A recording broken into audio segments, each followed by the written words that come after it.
দিদিবার জ্বর এসেছে বলুন। দেখো তো জ্বর আছে নাকি, জ্বর আছে? ভাই তোমার জ্বর দেখছে মা, জ্বর আছে? জ্বর আছে নেই? ডাক দাও দিদিভাইকে, ডাক দাও দিদিভাইকে, ডাকো। ওরে বাবা রে, ওরে বাবা রে, কত আদর করছে দিদিভাইকে। দিদিভাই জ্বর এসেছিল, ভাইকে আদর করে দাও মা। ওরে সকালবেলা আমাদের কফি টাইম, কফি টাইম। সবাই গুড মর্নিং বলে দাও। Good morning.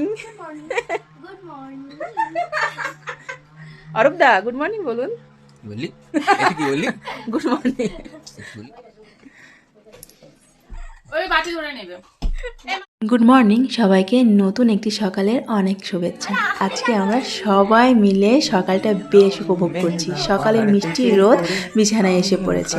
আর আজকে মনাকে দিয়েছি পাখিকে খাওয়ানোর দায়িত্ব, কারণ বাড়িতে অনেক কাজ। আমার ভোলানাথ আজকে আমার বাড়িতে আছে।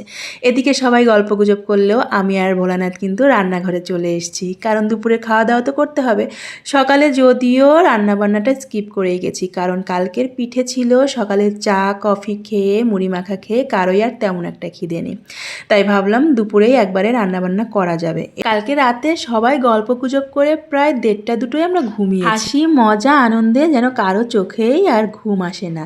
তারপরেই হঠাৎ করে পাখির শরীরটা খারাপ হয়ে গেল। তারপর সবাই ঘুমোতে ঘুমোতে ওই যে 2টো বেজেই গিয়েছিল।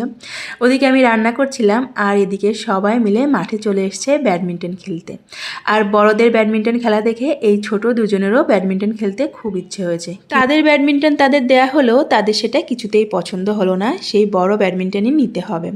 যাই হোক, আমার বাড়িতে ছোটোখাটো কিন্তু একটা পিকনিক হয়ে গেল। সবাই মিলে বেশ আনন্দই করলাম আজকে আমরা সবাই মিলে। যখন এই ভিডিওটা এডিট করছিলাম সেদিনকার কথা খুবই মনে পড়ছিল।